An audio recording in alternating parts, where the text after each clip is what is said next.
won't you stand with me as we sing this evening's opening hymn? We've come this far by faith.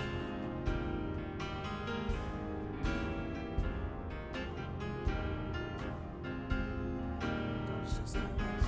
We've come this far by faith, leaning on the Lord,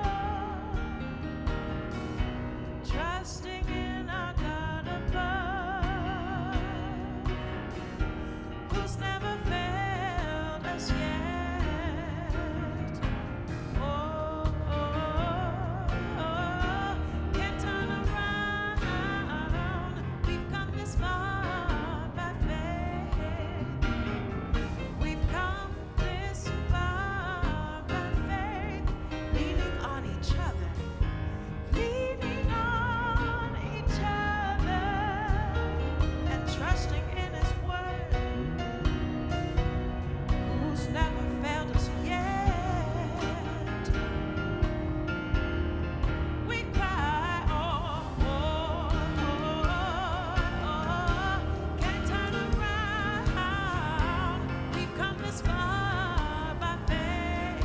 We've come this far by faith, leaning on each other, trusting in our God above. He's never failed. We cry, can't turn around. We've come this far by faith. We've come this far by faith, leaning on each other and trusting in our God above. He's never failed us yet. Our souls cry,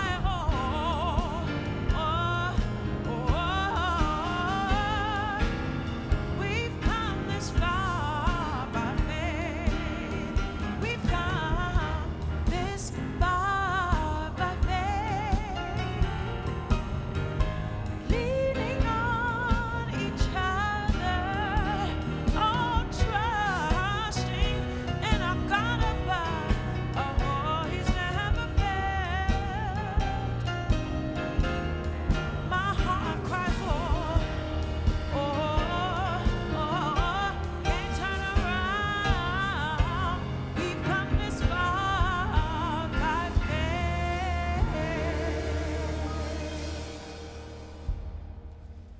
All right, please take a seat, please. Be comfortable. Amani and the band, thank you all very much for that. God bless you all.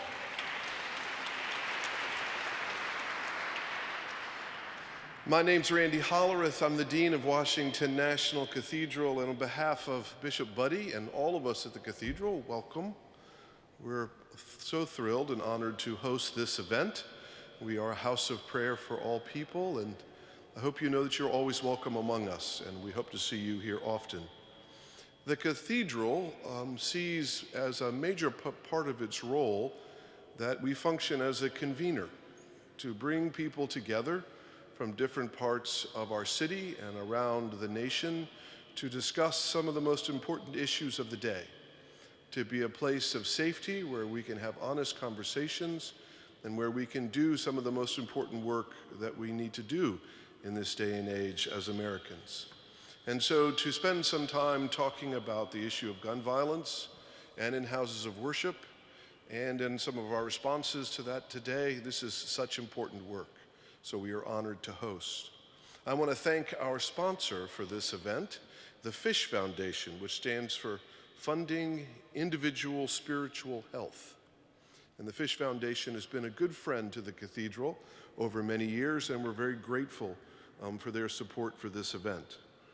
I want to thank all of those who are sitting out here who spend so much of their time and energy dealing with the scourge of gun violence and trying to change how things happen in this country. Thank you for being here, and thank you for that work that you do in your community or in your faith community or in your neighborhood. It's so important. Lastly, I want to thank our speakers, and I want to thank our volunteers and all of those who are joining us on the panels for making tonight's program possible and for giving of their time and their expertise to share with us, to share their stories, and to be part of this night. The Cathedral has an ongoing commitment to engage in the issue of gun violence and to help us all find a new way forward, and I know that together we can. Change is coming, and we're going to live in a better and a safer world, God willing. So thank you for being here tonight. It's an honor to speak with you, and now it's my pleasure to introduce Kelly Brown Douglas, the Canon Theologian of Washington National Cathedral. Good evening. It is indeed my pleasure to be here this evening for this very important conversation. I have been given the task of trying to provide some context for the conversation that we are about to have. Sometimes I sit back and I have to escape from what I see and hear every day. I put my headphones on and let the music take me away. I move to the beat and try to think about life and what everything means. When I do, I come to the same conclusion. We are in a state of chaos. In the city in which I live, I hear and see examples of chaos almost every day. Little children are victims of senseless gun violence. Many people have lost faith in America and its ability to be a living example of Martin King's dream. These are the words of 11-year-old Sandra Parks' award-winning essay, Our Truth, which she wrote for the Milwaukee Journal Sentinel's Martin Luther King Jr. essay writing contest. 2 years later, at the age of 13, a few days before Thanksgiving, Sandra was killed by the very senseless gun violence she described when a stray bullet was fired into her bedroom. Why are we here? We are here this evening because we are in fact people of faith. And to be such a people means that by definition, we are an aspirational people. That is, we are a people who strive for the dream of Dr. King's to which Sandra referred. This is a dream where all of God's children are free to live into the fullness of whomever it is that their God has created them to be. This is a dream, therefore, where all people will be free from the senseless violence that invades our communities, stifling their hopes and destroying people's lives. King's dream, which was Sandra's dream, is nothing less than a world defined by the very loving and just peace that God promises us all. This means that as communities of faith, we are called to a prophetic witness. That is, speaking into the realities of our times and thus never being content with the status quo until our communities, our society, and indeed our world reflects that peace of God's. And so why are we here? Because we have no choice as long as senseless violence continues to stifle the dreams and destroy the lives of far too many Sandras. And that brings us to our discussion this evening. Prepare, respond, and reclaim. Inasmuch as this discussion is about guns and the threat of gun violence within our places of worship, it is about much more than guns. And it is about much more than the gun violence that has invaded our sanctuaries of faith in our communities. For the truth of the matter is, the eruption of gun violence on our streets and in our places of worship and in our schools is in large measure a part of an insidious cycle of violence that has been ignored by far too many of us for far too long.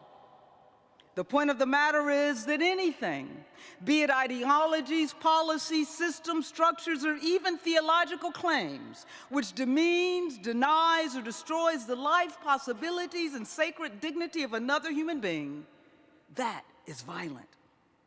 And such violence breeds violence, often trapping people in a cycle of violence from which it is hard to become free. So, for instance, we must recognize that poverty, which disproportionately victimizes Black and brown people, especially our children, is violent. With its lack of decent housing, education, employment, and even recreational opportunities, the violence of poverty is nothing less than a culture that pretends death, not life. And so it is no wonder that we see the kind of violent chaos about which Sandra spoke that pervades her neighborhood and other neighborhoods where children of God have been trapped in the cycle of poverty. But what about the particular violence that brought us here this evening, the violence we have seen invade our sanctuaries, even as it has pervaded our communities? This violence reflects the cycle of violence that is white supremacist bigotry and xenophobia. And so, what does it mean to first prepare as communities of faith in light of this kind of violence?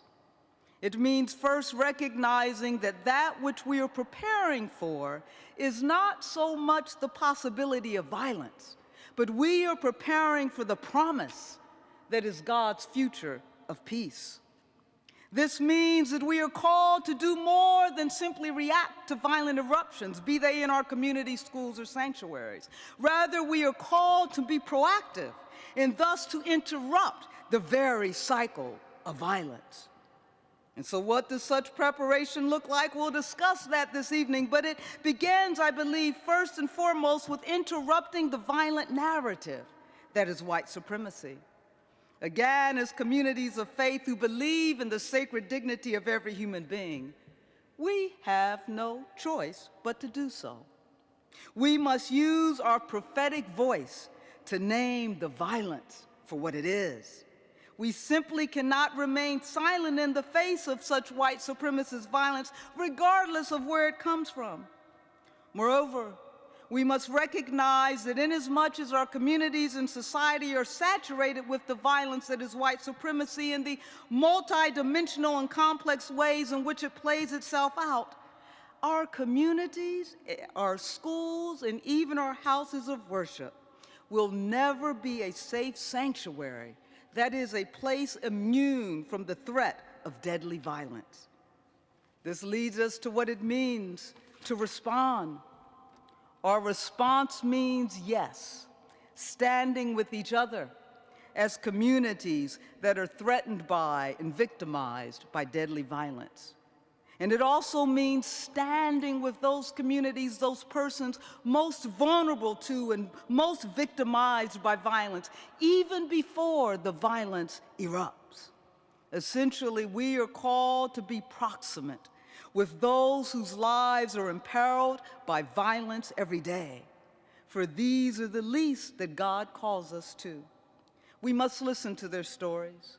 We must hear their pain, their hurt. We must learn from their everyday lived wisdom of what a violent-free community and world might look like and how to get there.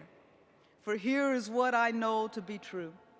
It is only when those who are most victimized by violence and the threat of deadly violence every day, it is only when they can say they are free to live into the fullness of their created humanity, it is only then that we will be on the way to the peace that God has promised us all.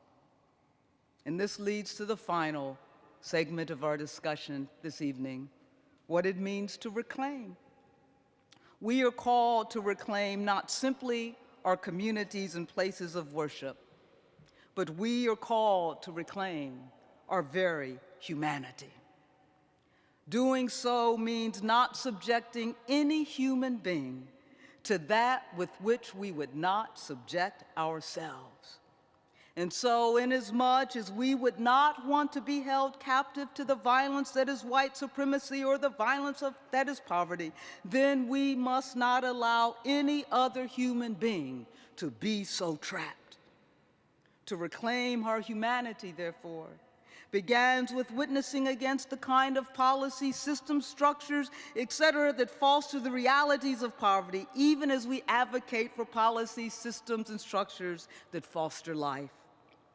Moreover, we must raise our voices to advocate for nothing less than common sense safeguards and policies when it comes to guns. For in a society saturated by violence, it is far too easy for guns to turn deadly. We cannot, therefore, avoid the hard conversations about guns. And so let me end where I began, with words from Sandra Park. She wrote that many people have lost faith in America. Perhaps that is the case, but this I know to be true. As people of faith, so gathered here this evening, we can never lose faith in the future that God promises us all, a future free from violence.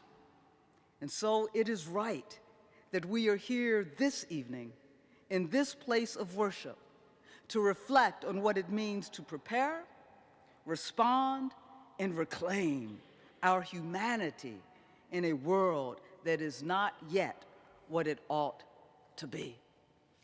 And so our discussions will begin this evening with two panels led by Pierre Thomas, the Chief Justice Correspondent for ABC News. I am pleased to welcome him to the platform.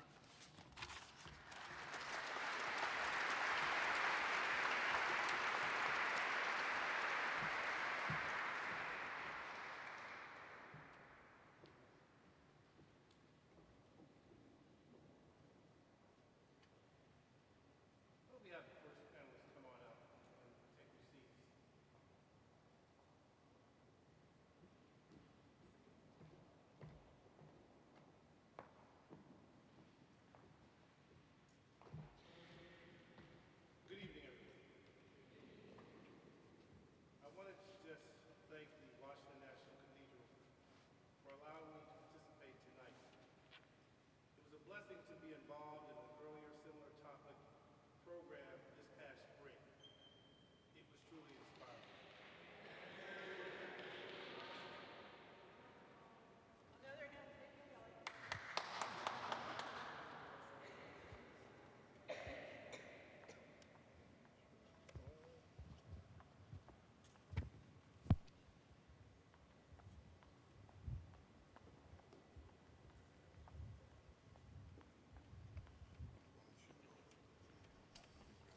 Travis Jim.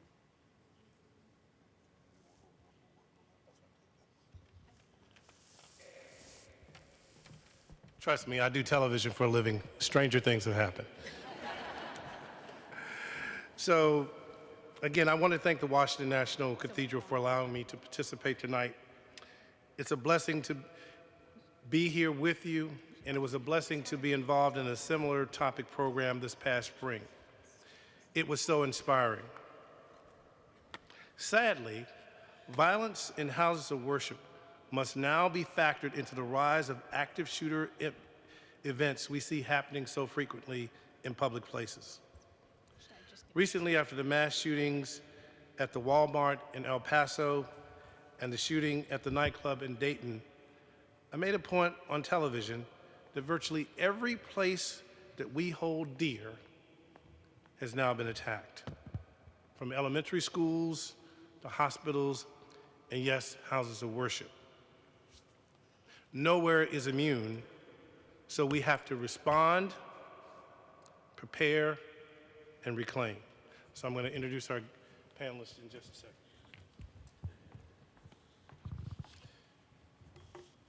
Nessa Faryad is head of outreach and interfaith at the All Dulles Area Muslim Society Adams Center. Faryad oversees outreach and public relations efforts to educate the DMV community about the Adams Center and the American Muslim community it serves. Thank you for being here.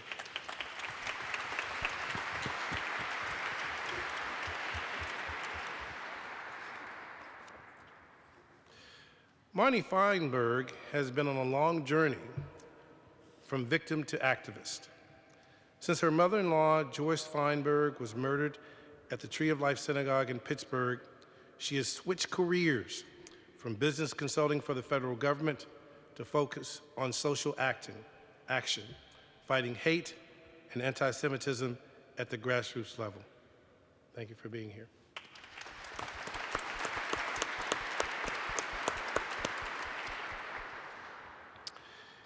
In June of 2016, Reverend Eric Sheldon Charles Manning was assigned as the senior pastor to Mother Emanuel AME Church in Charleston, South Carolina, where 9 persons were shot to death on June 17, 2015.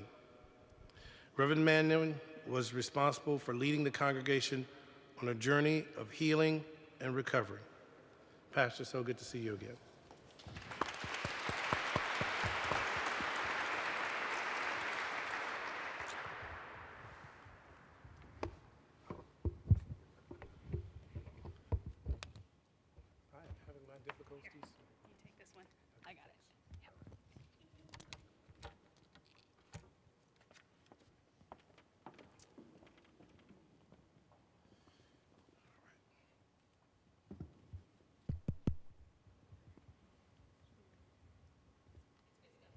Okay.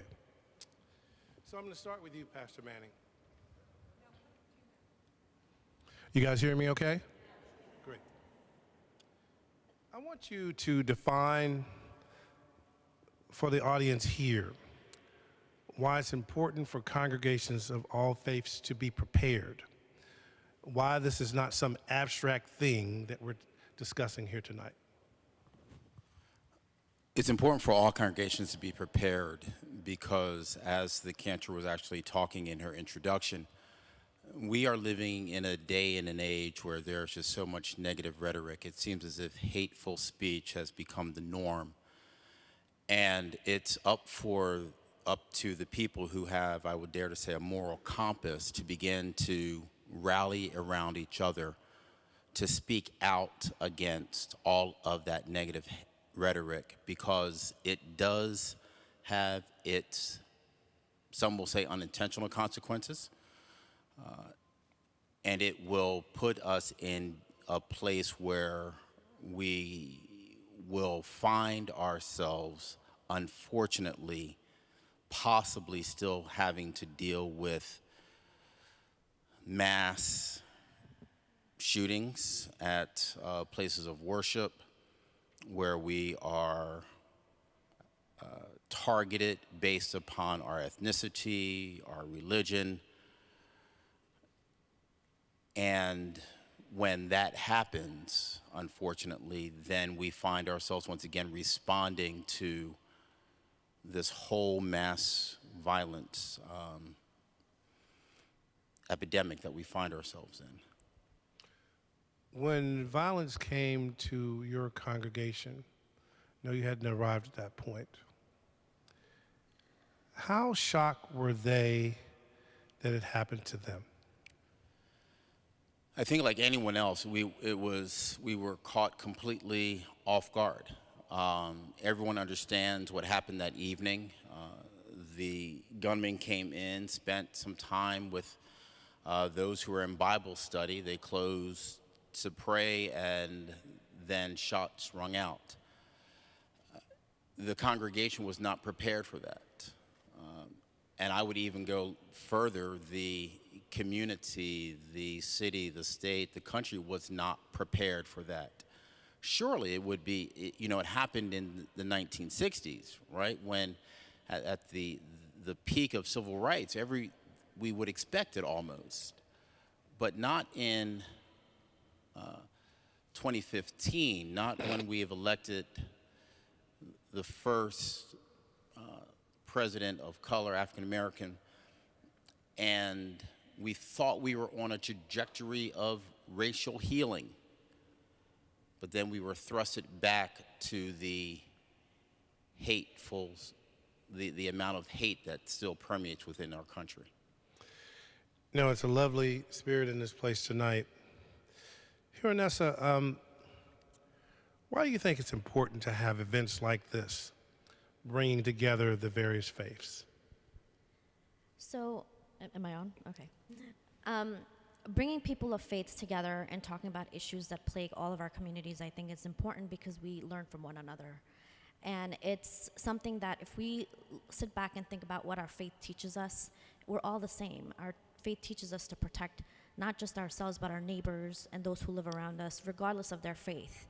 And, you know, if something happens to a church or to a synagogue, that is something that I should feel is part of my community as well, and that is hurting me as well as a human being, and that I should extend whatever it is I can do to help them and help them heal. A lot of times people don't view things that way because they see themselves as different. But when you're bringing people together and you're learning about one another, that's the best way to get to know one another. You know, having dialogue, being in the same area, coming to churches and synagogues and mosques and temples. You will not know another community unless you're having a conversation with them. There are many times where I'll be walking down the street and someone will come up to me and talk to me as if I'm a foreigner and I don't speak English.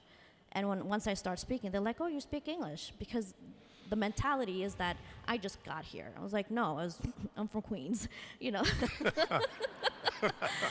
So, you know, the perception plays a role as well. So unless you're in that space, unless you're opening your doors to allow people into your space, these kinds of conversations are going to continue to happen where, you know, violence, hate speech, hurting one another is going to continue. But we need to open our doors, and we need to be willing to go to other spaces as well.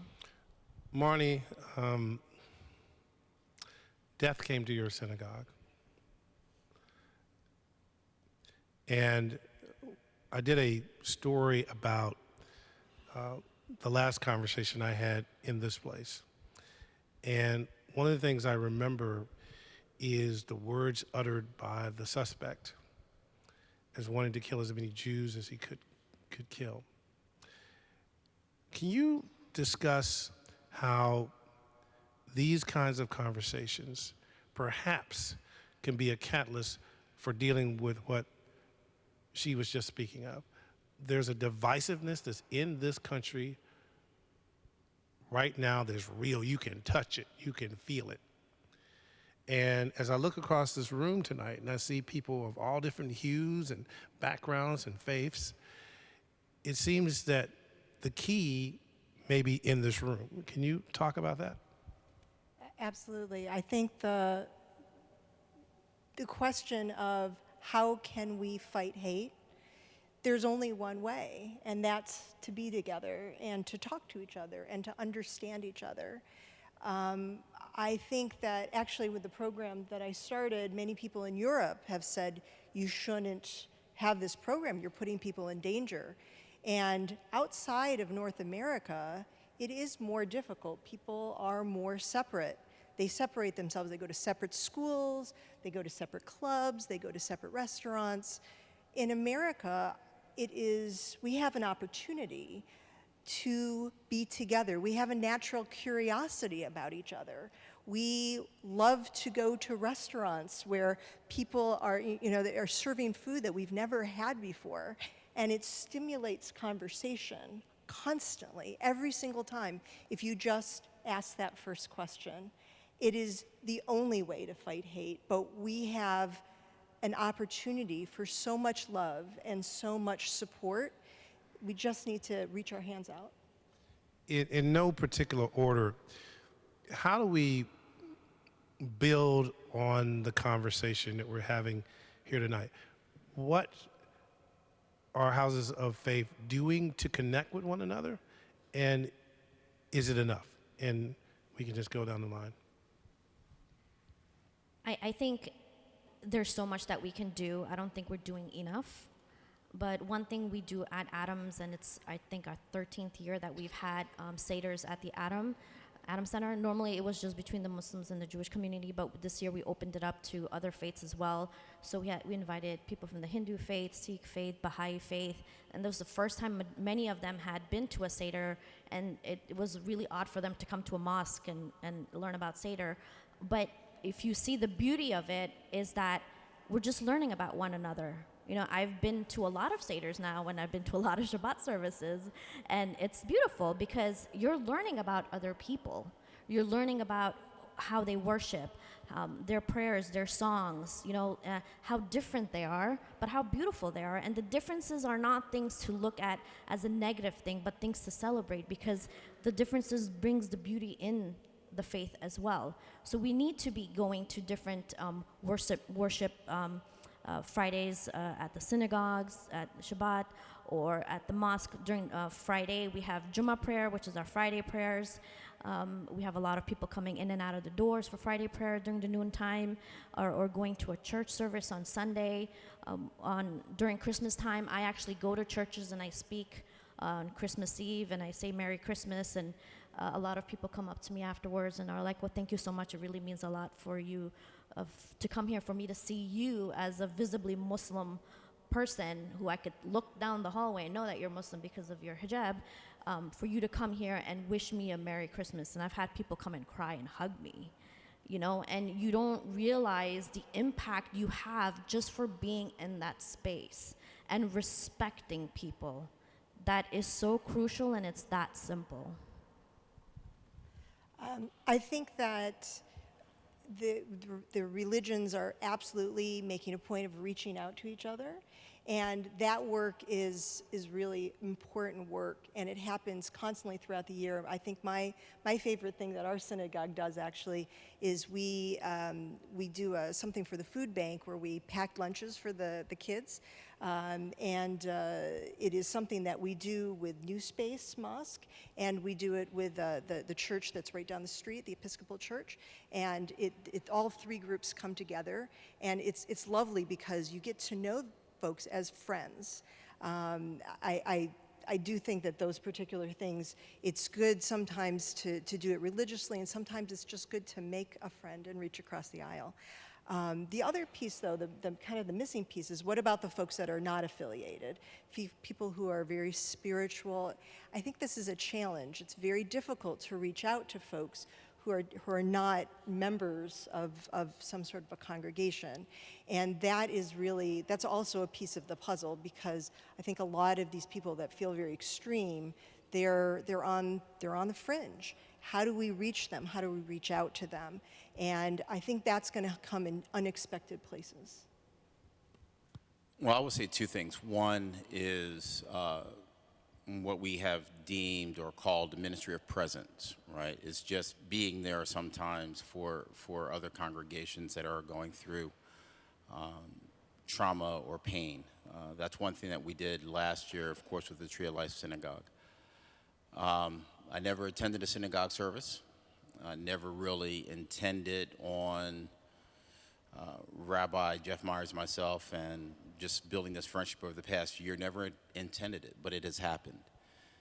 Then as time has progressed, I began to understand the other part, which we realistically need to do. And I have recently started saying that if I can just meet people in Genesis chapter 1 and 2, then perhaps I can begin to identify where you are from a human perspective.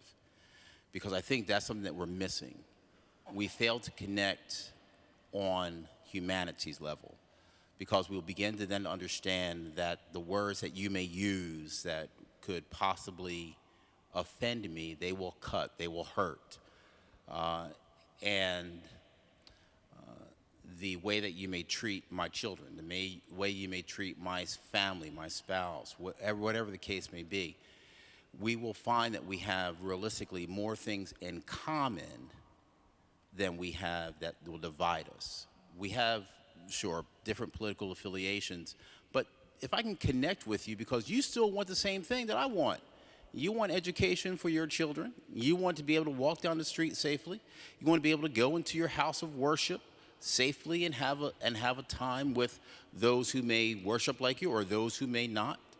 And when that begins to happen, then we are really ushering in a time and a season, not just in this particular country, but even in the world, where we can get along a lot better. As Alan says, not necessarily tolerate, but accept you for who you are and for whose you are. You know, just thinking about what each one of you have said, is there a way that social media can be used? Is there a way that, for example, on television, like let's say there's a Super Bowl and you know hundreds of millions of people are watching, to have a commercial where people like you are all interacting, loving, talking to each other, accepting each other?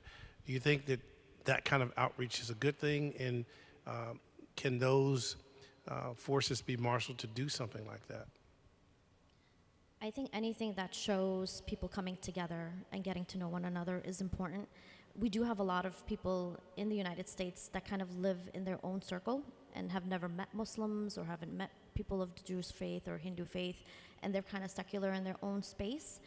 And to see people having conversation with one another, like if I'm with Marnie and Reverend Manning and having a conversation, and I'm talking about, you know, my youngest daughter having type 1 diabetes and having to pay $600 a month just for her and her copay, that's a lot of conversation that a lot of people can relate to, listening to it on social media or on the radio, because we have to humanize our experience. We have to let people know that we're struggling with the same things. You know, we're not some alien, each of us in our own little space or on our own planet living a different life. We all have the same problems. You know, we just worship very differently. Like you said, our differences are very small, and our, you know, similarities are astounding. Social media is both a blessing and a curse, right? So I went to college a long time ago. I'm very old. And I remember one wise teacher who said that, you know, whatever I teach you here in communications, it doesn't matter, because, you know, right now I'm teaching you about film and video, and those will be gone in 10 years. It's about telling a story. And I think the interesting thing about social media is that we as individuals tell the story without anyone editing us, without anyone confronting us. And sometimes it's very powerful in a positive way, and sometimes it's very powerful in a negative way. And sometimes you're just talking to yourself, so it could be either one. But I think that one of the things that we as a society are starting to catch up on is how do we combat the negative. I'm starting to see, as I'm looking through, you know, and somebody puts something out there, and they're saying, you know, Happy Eid or Merry Christmas or whatever it is, and someone comes back with an awful comment about that. People respond and say, get off this feed. You're not welcome here. Get out. You're kicked out. So people are starting to self-police. And I think that's the key. When you see something, if you see something in the real world, you see something in the virtual world, stand up. Stand up and talk about what you believe. And it really, I have to tell you, as somebody who's been a little bit of a recipient of that, I mean, not much, but it's really, I think it makes you feel so good that somebody cared enough in the real world or in the virtual world. I've had a lot more of that support in the real world than in the virtual world, but it's still, even in the virtual world, the fact that somebody took the time to stand up for you, it changes everything. It changes how you perceive things. You have so much power and you don't even know it. Pastor Manning, if you could end this segment, panel one, for us, and just deliver to folks some of the practical things that your congregation and your church put in place to protect the congregation. I remember in the last conversation, you made it very clear that there were some things that people thought that, well, you shouldn't have to do that in the house of worship. And you were saying, that's not the world you live in. So walk people through some of the practical steps that you took to protect your congregation. From a practical perspective, it is immensely challenging because it is a house of prayer and faith and worship, and everyone is there. My job, of course, is as pastor to protect the sheep, to protect the flock. So you have to make sure that you find that proper balance. And it is immensely challenging. Some will go to the other side and say, we need to make sure that we have armed guards, we have a police presence, we have certain things that may pop up. We just need to make sure we have everyone prepared in case of. Then they say we need to have active gun or active shooter drills as having fire drills, and people will suggest that. You have to find what works best for you and your congregation, because there is a delicate balance. You don't want to push it too far to where you feel like you're coming through metal detectors and you know now that you're in a secure place, but then you're trying to balance and say, well, but if I'm here worshiping, if I am here, then I know that God is going to protect me. Some are on that side, and God bless them. Others, of course, are on the other side where they say, I want to make sure that I'm secure or I feel safe when I come in.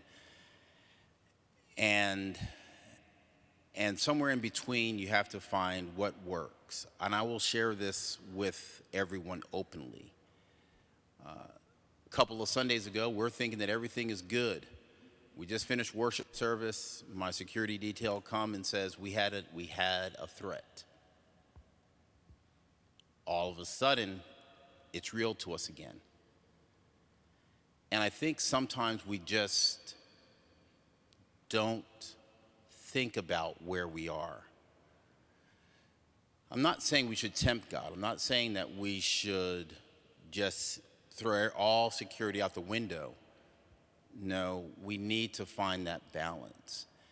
And it will be foolish of me to say what works at Mother Emanuel is going to work at the church down the street or the mosque or the synagogue. You have to find that right balance. Now, from a practical perspective, that means you're very mindful of who comes in your space. You have cameras. You have certain things that you follow.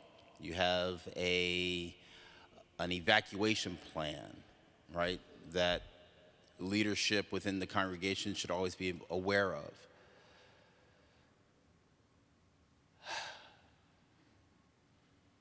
And if I pause for a moment, I'm thinking, why still in this day and age do we even have to talk about this? Well, but anyway. I think that tonight is a powerful and useful tool to go forward. At this time, we will take a moment to remember those who've died in acts of gun violence and to honor many survivors, both those who are with us tonight and those around the country. Please again welcome Cantor Susan Bortnick.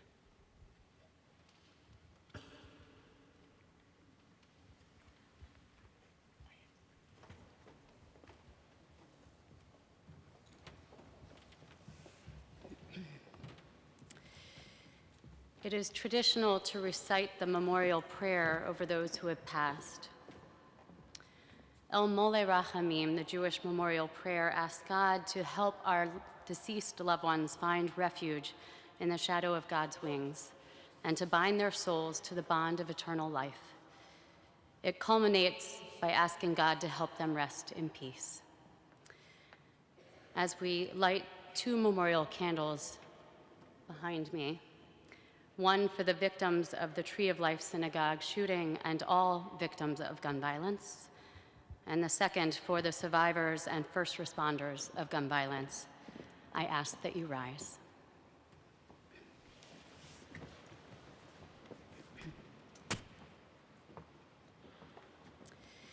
May God forever remember our dear ones who have gone to their eternal rest, at one with the one who is life eternal. May the beauty of their lives shine always, and may our lives always bring honor to their memory. Their love and deeds live on with us. We recall them now with gratitude.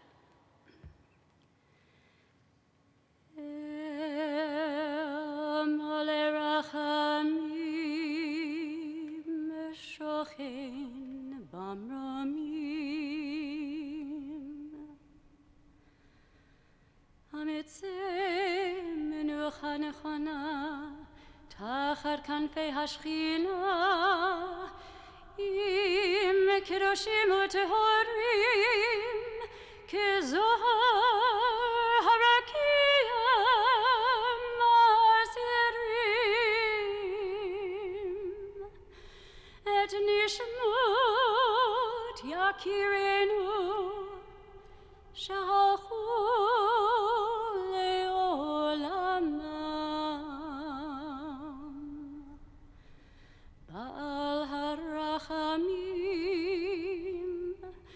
יסתירם בסתר כנפיו לעולמים, ביצור החיים את נשמתם, אדוני הוא נחלתם, וינוחו בשלום במשכבם. ונאמר Amen.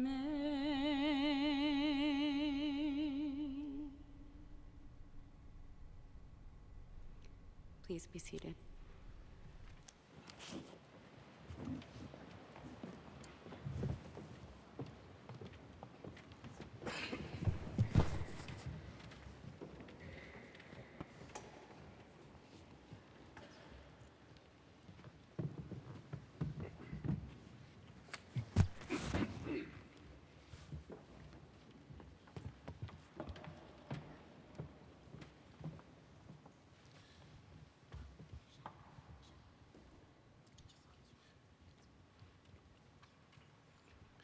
As you can see, we've added two more fine people to our panel. I'd like to introduce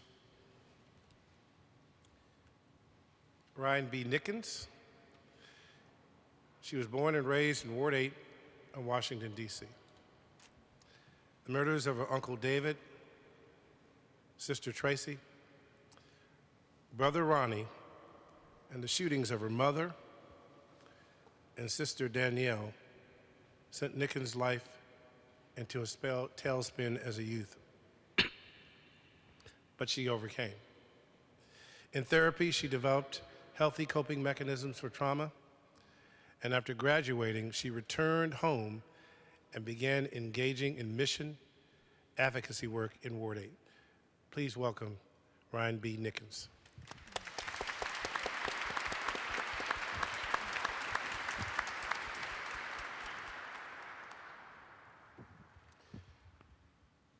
Mary Wright Baylor is the Deputy Group Lead and Media Spokesperson for the Burke, Fairfax, Virginia chapter of Moms Demand Action for Gun Sense in America.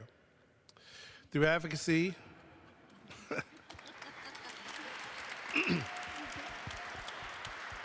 I think we like that name. Through advocacy work at the local, state, and national levels, she has demanded action on gun safety. Please welcome again, Mary Wright Baylor.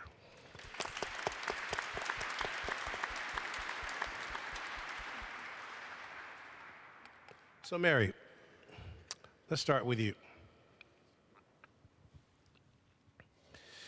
What are some specific ways that houses of worship, in your mind, can support each other?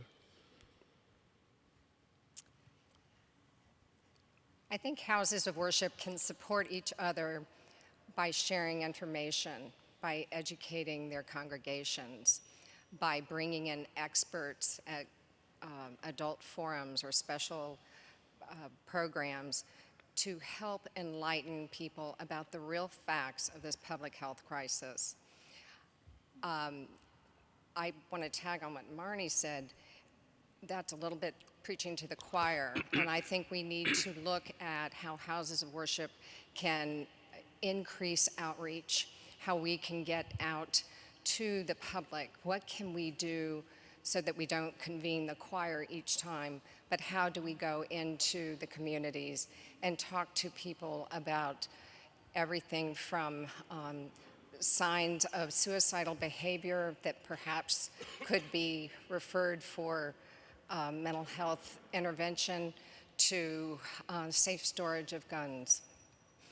Moms Demand Action has a program that we take into houses of worship about safe gun storage, and we would encourage communities to look at partnership opportunities and times where we can share in preventing the problem rather than responding to it. Ryan, I was reading your bio, and I was struck by how time and time again gun violence has found your family. Can you talk a little bit about how faith allowed you to heal and move forward? So I didn't grow up in church. I grew up, I tell people, with a Baptist mama and grandmother who, when they, from Goldsboro, North Carolina, and when they moved to DC, my grandma got hurt in church and decided that wasn't for her family, and she would hold sanctuary in her living room listening to Rough Side of the Mountain every Sunday. And so when life kept happening, her God wasn't sufficient for me. Her God had disappointed me. And it took a long time for me to get to a place where I was ready to be healed. And I remember I was a student at North Carolina Central University in my last year of undergrad, and I sat and I was drinking, and I simply told God, okay, if you're real, then send me to someone who will teach me your word and teach me to stand on it. And I came back home probably 6 to 8 months after graduating, and I joined my former church, AP Shaw, and there I began the healing process. And it was a long road. I'm still healing. It's not something that you get over. It's something that you adjust your life to, and that reality you teach yourself how to be whole without those people you loved being there. Was there a particular scripture, sermon that caught your attention that made you think, well, he is real? Psalm 23 was that for me. Yea, though I walk through the valley of the shadow of death, I shall fear no harm. And I was walking through the shadow of death because it didn't just stop with my sister being killed or my brother being killed. It was my classmates, it was my neighbors, it was just people I had known, associates. It was when I graduated, a classmate who was killed on campus property at North Carolina Central. So it's a continued healing with the work that I do. So I use the Word of God often to help facilitate and to continue to go, because I am on a property through my work. I'm amongst people who are hurting. I had a 6-year-old who was in my program who was shot last year. The cousin and the godbrother of some of the kids in my after-school program, their godbrother was killed at 3:30 in the afternoon, gunned down. And so you're being re-traumatized, and you have to find those places of healing. And that, for me, has been in God's word, knowing that God is walking with me through this journey. And even in church on Sundays, And it's a plain Meshuggah. I'm a member of Metropolitan AME here in DC. That rejuvenation comes on Sunday morning to continue to go. Can each of you take this and just run with it? There's an otherism in America where there are people sitting out in the congregation, in the audience tonight, who may never have experienced anything close to what you've experienced. But they've been in a church, they've been in a mosque, they've been in a synagogue, and they know the power that can emanate from that. Talk about how people of faith may be uniquely qualified to bridge that gap between people who've never experienced it to the people who live it all the time. I don't know who wants to start.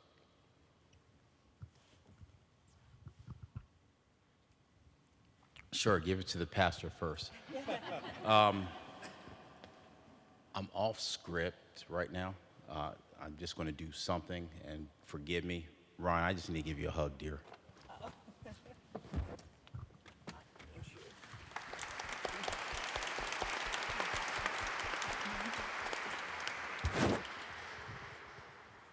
Oh, we're coming back to Ryan, because there's some good news she can share that I'm a reporter, I hear things, I'm sorry.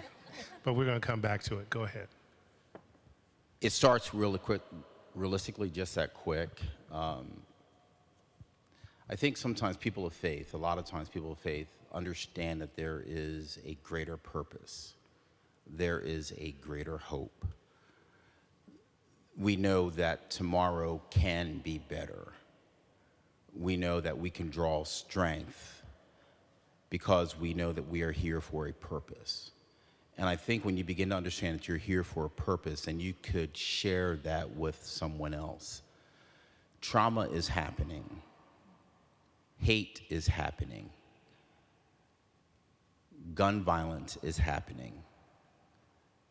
We need to show people that love is greater than hate, that we can appreciate our neighbor, whomever our neighbor may be, and meet them on the level of humanity. Then we will understand that we are stronger together, that yes, we are different, but it's the differences that makes us so great together.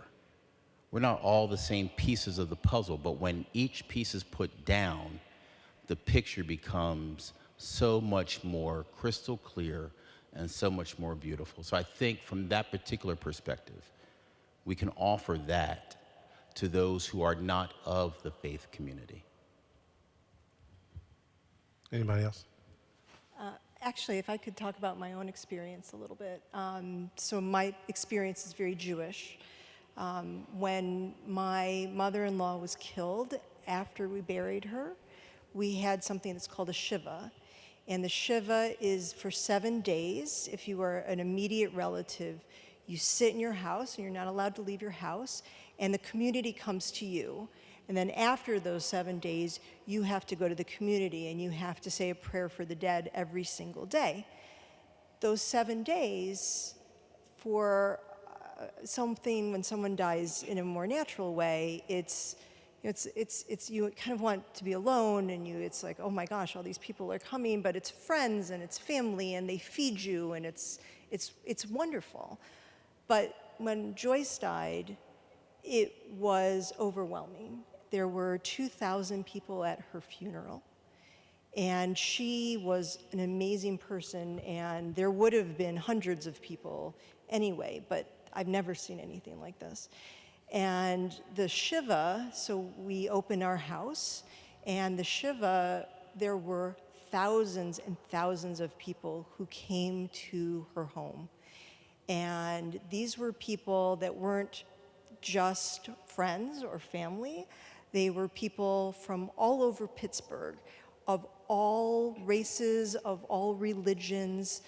And then they were people that were not from Pittsburgh. They were people who came from here, from Washington. They came from New York. They came from Cleveland. They came from Florida. They came from Montreal. They came from Toronto because Joyce was Canadian, so the Canadians, they were coming.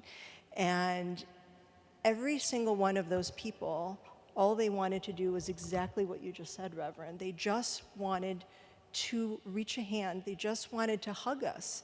And they just wanted to say, what can I do? And I have to say, after about the 150th time I heard that, I started realizing that they're not saying, what can I do for you? I mean, they kind of were, but they were really saying, the world feels broken. What can I do to fix the world? How can I find a way? And for us as Jews, we have a thing called tikkun olam. And tikkun olam says that, look, the world is so big and the problems are so huge, and you cannot fix the whole world. You can't boil the ocean, but you can fix your little corner, but you have to do it. And I think that all of those people, they took all that time to come and just to give us a hug. It was breathtaking, and it still moves me so much to this moment, and it will for the rest of my life. So for us, when the attack in New Zealand happened, that Friday was an extremely exhausting day for me personally. I did about 12 media interviews that day at Adams. We had a vigil in the evening, which a lot of the clergy from DC and Northern Virginia and Maryland came to.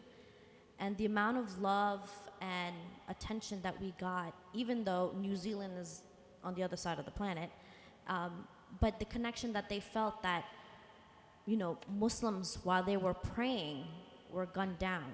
Now, if you've ever seen Muslims pray, we pray up and down a lot. We pray 5 times a day, and Friday prayer is when we congregate together at the mosque as well, and there are people who come to the mosque those 5 times a day as well.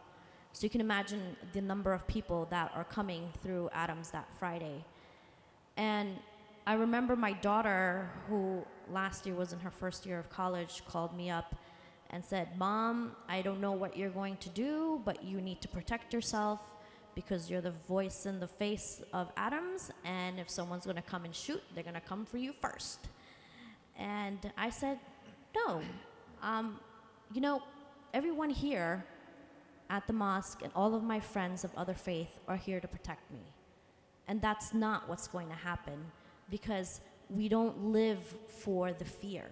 We don't allow people who want us to live in fear to win, because that's not what our faith teaches us.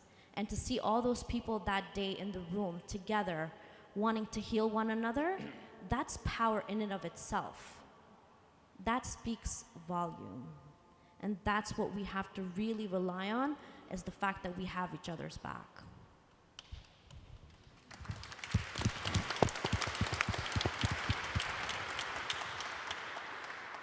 So I guess the next question then is, how do we take the elements of all the things that you're discussing, love, sharing, connecting, people of different faiths, and push that message out where the young man whose heart is filling up with hate, where the young woman whose heart is filling up with hate, or whatever kind, how do we get to that person? I'd like some thoughts on that. I'll chime in first. Last year, I had a woman call me from West Virginia, and she was really hesitant, and she said, "Well, I really want to come to a mosque. I've never seen a Muslim before in my life, but I really, really, really want to meet one." So she was really adamant about it, and I said, "Yeah, sure, come on, when do you want to come?" I hosted her. She came. She was really scared. She was walking through the door, and the first thing she said to me, she said, "My husband really did not want me to come." I said, and I asked her, I said, "Why wouldn't your husband want you to come?" And she was very honest. She said, "Because he thinks you're going to convert me." And I said, no, conversion's on Thursday. It's Tuesday. You're safe. And she had this look on her face like, what? I was like, no, I'm just joking. And then we sat down, we had coffee, we talked, and I showed her around, and she's like, oh, you're just like us. But you see, the perception that she had before and after changed in a second, because she allowed herself to come in, and we allowed our doors to be open, and she was able to receive that and take it with her. Great answer.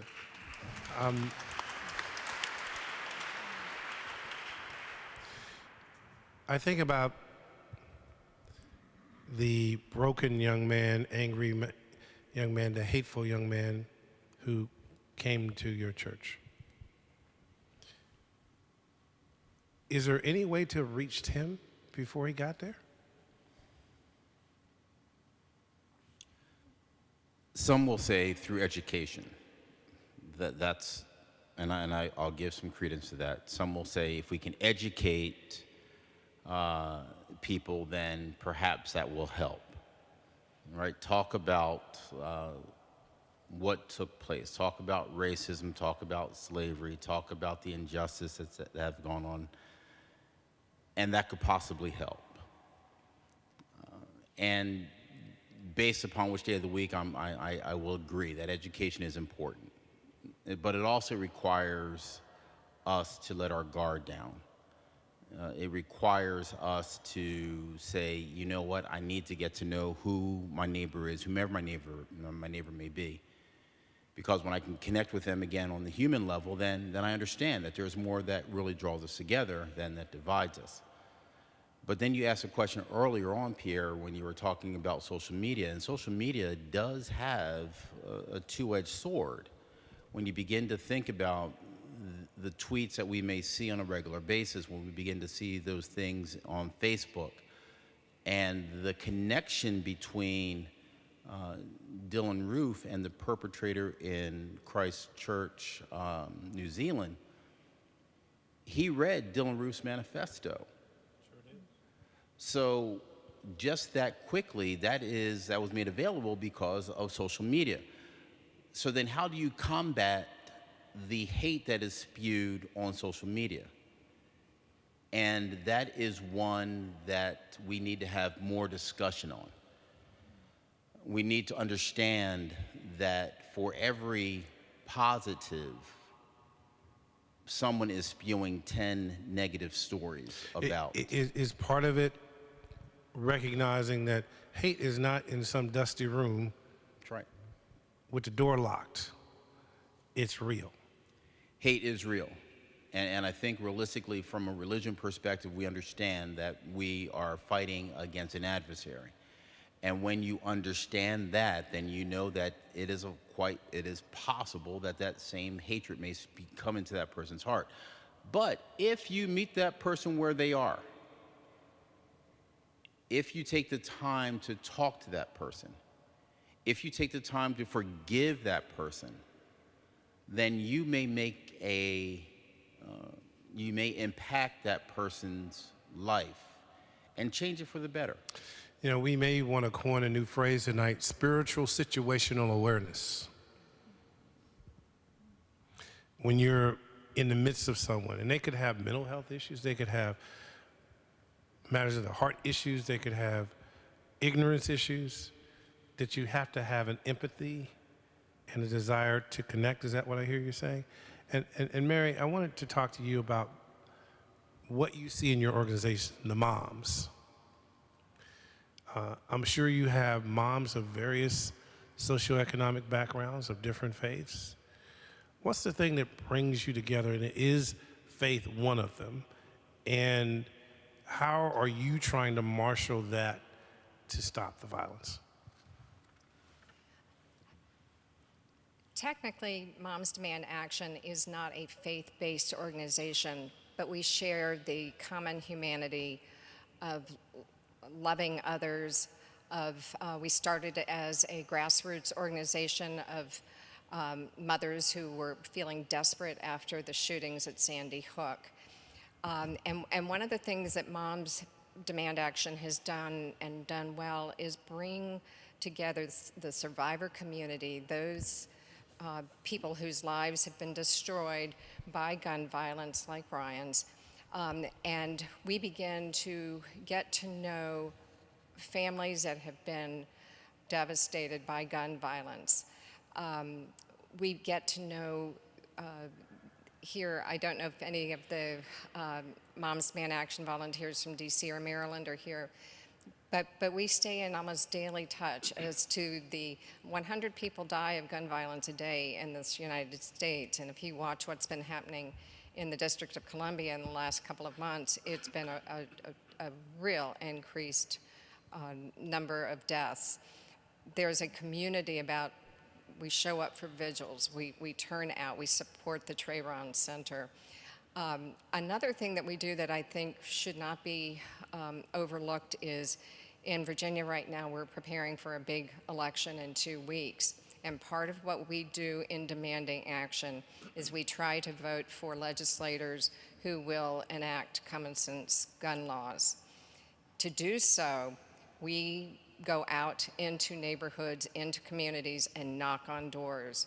And at those doors, we, wearing our mom shirts, have conversations with the community about what guns, without any side rails, without background checks, without red flag laws, what that does to the community. And once you've seen the eyes and the face of a grieving mother who's lost their child, you knock that door a little bit harder and you swallow your fear of talking to somebody with an NRA bumper sticker, and you have that conversation. Ryan, I wanted to.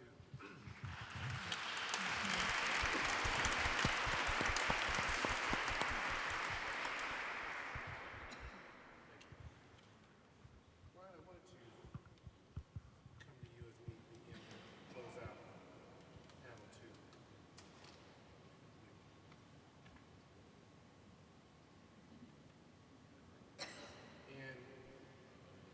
I want to come back to you as we begin to close out panel 2, because we were in the back and you were sharing some good news that you wanted some prayer on.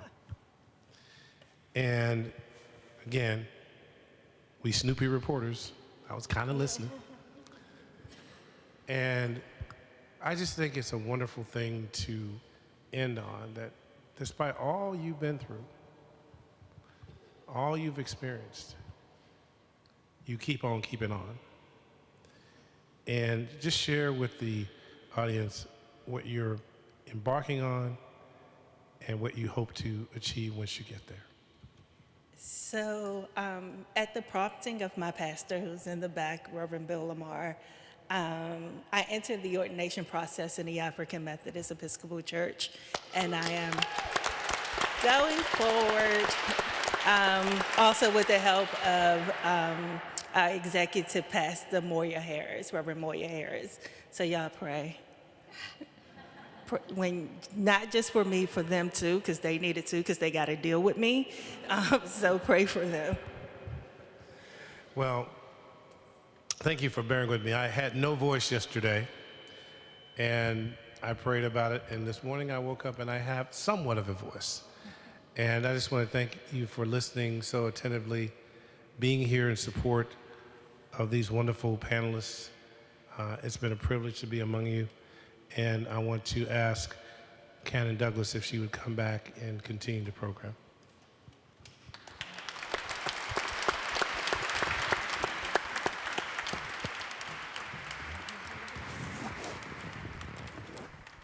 Well, I will just add and ask us to thank again our panelists for a very inspiring and thoughtful conversation. So we thank you all.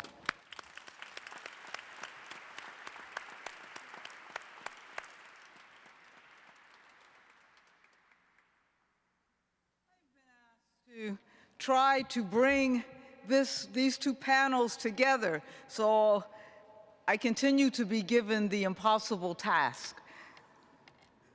However, I want to end this evening where I began. and that is reflecting upon the essay written by 11-year-old Sandra Parks. It was called Our Truth. Our Truth. Sandra Parks, at 11 years old, had the courage to speak her truth. Though she lost her life 2 years later to the very truth of gun violence about which she spoke, her dream for a violent-free life does not have to end if we have the courage to speak our truth as people of faith. We must speak our truth that we are all the same, sacred beings that don't deserve not one of us to be held captive to the violence that can erupt with a gun.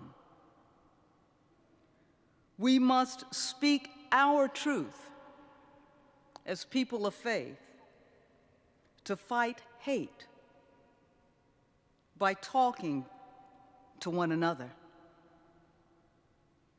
We must speak our truth as people of faith to fight fear by learning about and from one another. We must speak our truth as people of faith in our God, who values the sacred life of every single human being.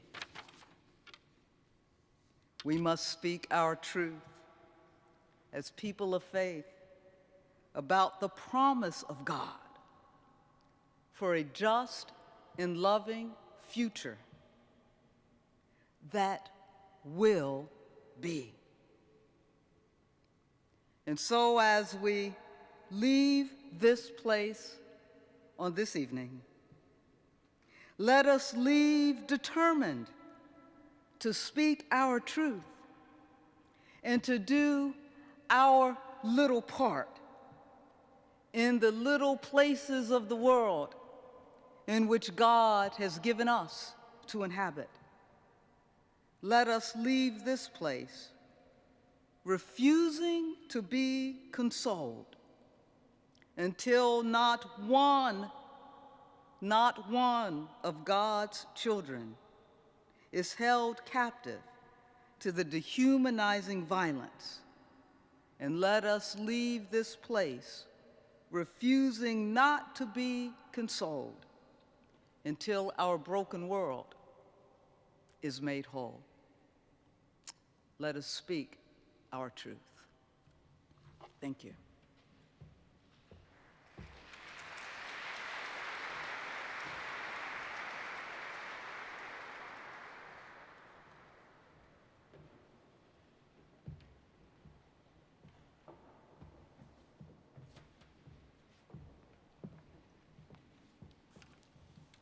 As you are able, I invite you to stand.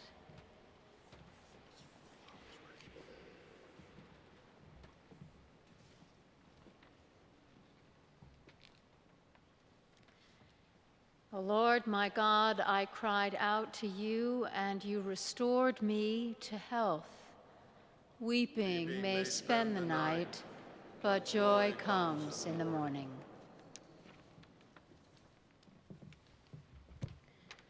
A reading from Isaiah chapter 58. Is not this the fast that I choose, to loose the bonds of injustice, to undo the thongs of the yoke, to let the oppressed go free, and to break every yoke? Is it not to share your bread with the hungry and bring the homeless poor into your house? When you see the naked, to cover them and not to hide yourself from your own kin? Then your light shall break forth like the dawn, and your healing shall spring up quickly. Your vindicator shall go before you. The glory of the Lord shall be your rear guard. Then you shall call, and the Lord will answer. You shall cry for help, and God will say, "Here I am." If you remove the yoke from among you, the pointing of the finger, the speaking of evil, if you offer your food to the hungry and satisfy the needs of the afflicted, then your light shall rise in the darkness, and your gloom be like the noonday. The Lord will guide you continually and satisfy your needs in parched places and make your bones strong, and you shall be like a watered garden, like a spring of water whose waters never fail. Your ancient ruin shall be rebuilt. You shall raise up the foundations of many generations. You shall be called the repairer of the breach, the restorer of streets to live in.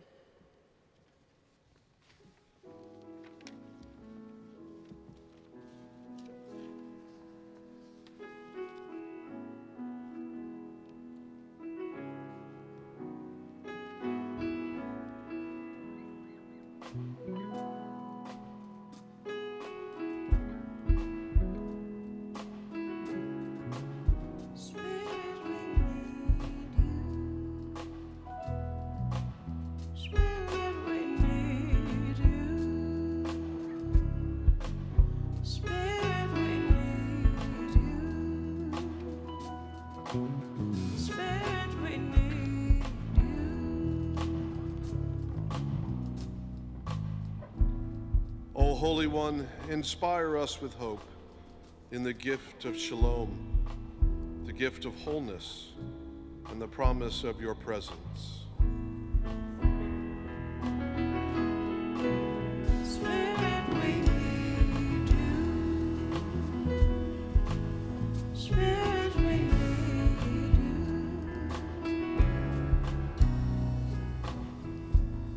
Give us wisdom to seek nonviolence as an answer to the violence of our lives and the world.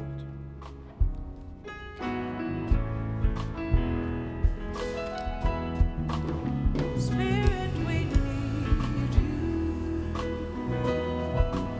Spirit, we need you. Give us courage to seek wholeness in a fractured and divided world, and to find reconciliation rather than revenge. Spirit, we need you. Spirit, we need you. Give us faith to abandon the instruments of violence and death and entrust our lives, our homes, and our families to you. Spirit, we need you. Spirit, we need you.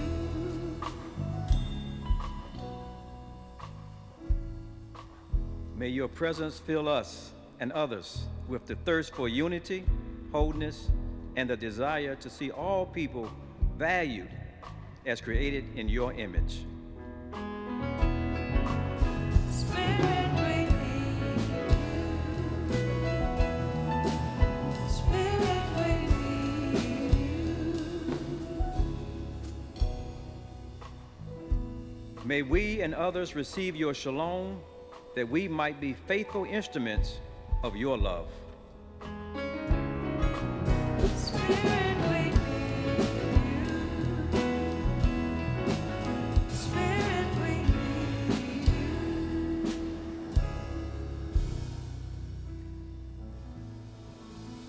Blessed be your name forever. Amen.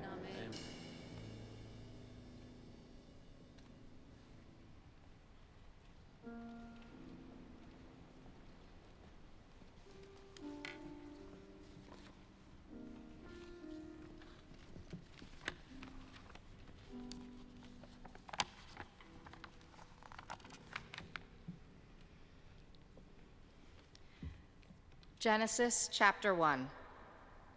When God began to create heaven and earth, the earth being unformed and void, with darkness over the surface of the deep, and a wind from God sweeping over the water, God said, "Let there be light."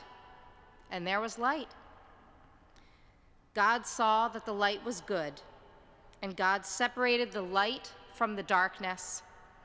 God called the light day, and the darkness night.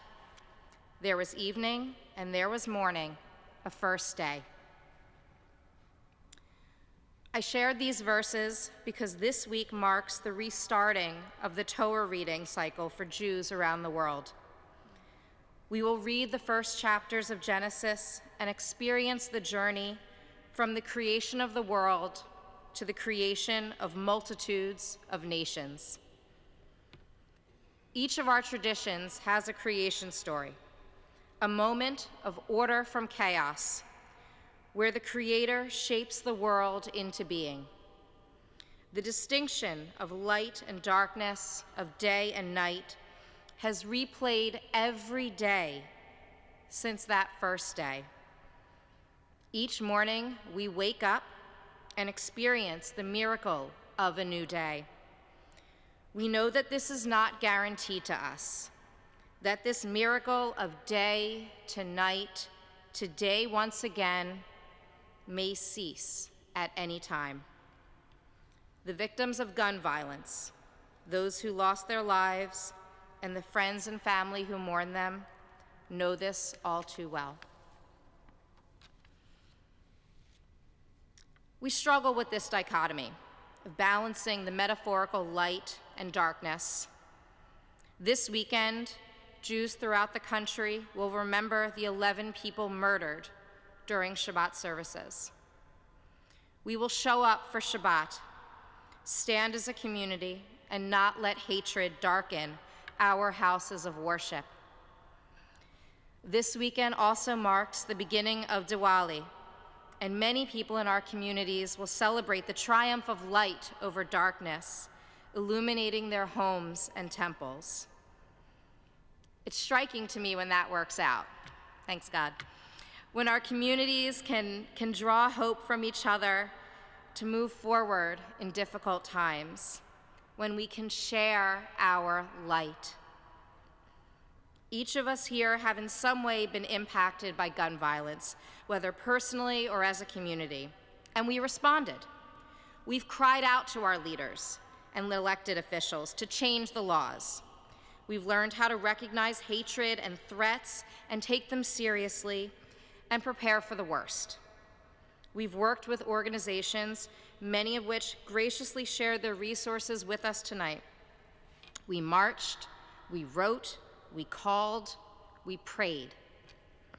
And tonight we ask ourselves, what is our commitment going forward?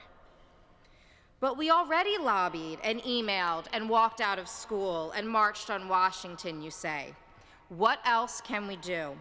How much more and for how long? I ask you, look within your faith. Look within what guides you, and think about how you can commit and recommit to ending gun violence in our holy spaces. Commit to continuing this work, knowing there are others working alongside you. Commit to talking about our differences and moving past our biases.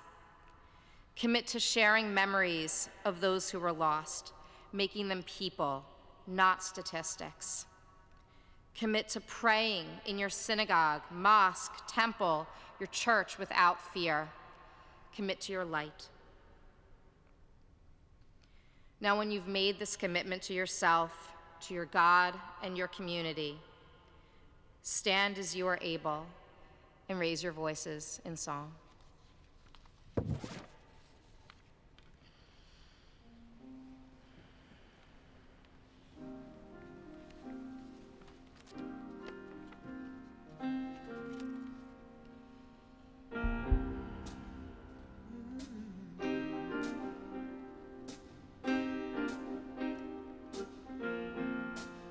The song simply says, it's time. Washington National Cathedral, and friends all around the world, we as people, as faith, believers of the Spirit that helps and guides and protects all that love, know that it is time.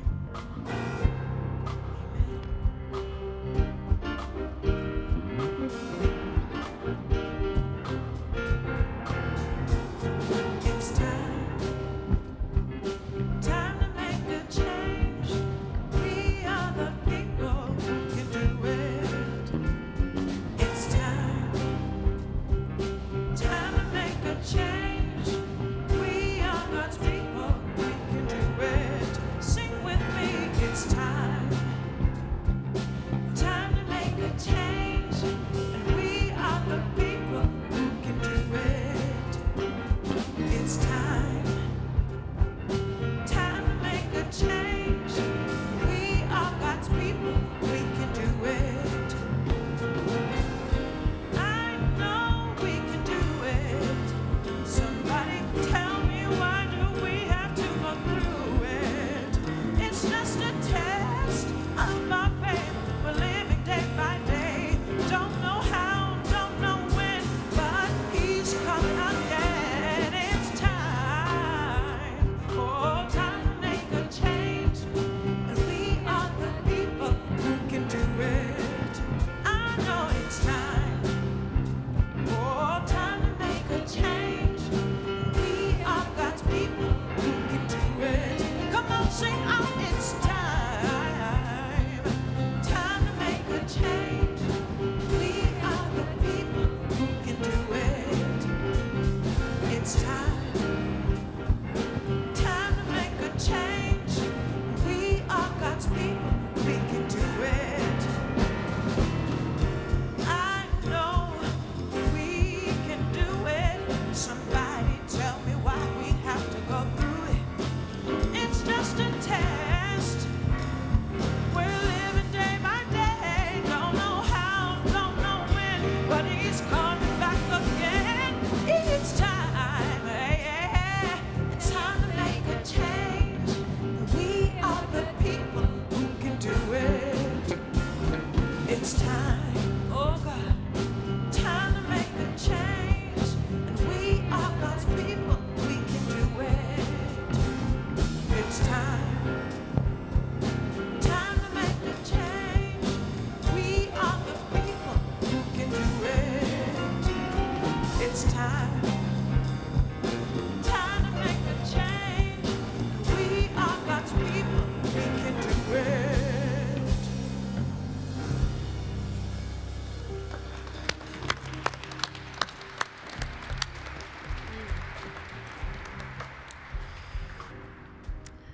Go forth this night, filled with the love and the strength, the mercy, the compassion, the resolve that God, our Creator, has given to each one of us.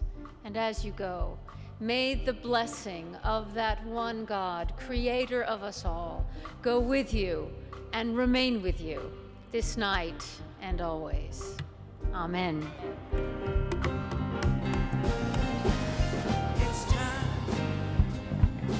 time to make a change. We are the people who can do it. It's time to make a change. We are God's people, we can do it. I know we can do it. Somebody tell me, why do we have to go through it? It's just a test of my faith. Don't know how, don't know when, but He's coming back again. It's time, yeah, time to make a change. We are the people who can do it. It's time, time to make a change. We are God's people, we can do it. It's time, time to make a change. We are the people who can do it. It's time, time to make a change. We are God's people, we can do it. It's time.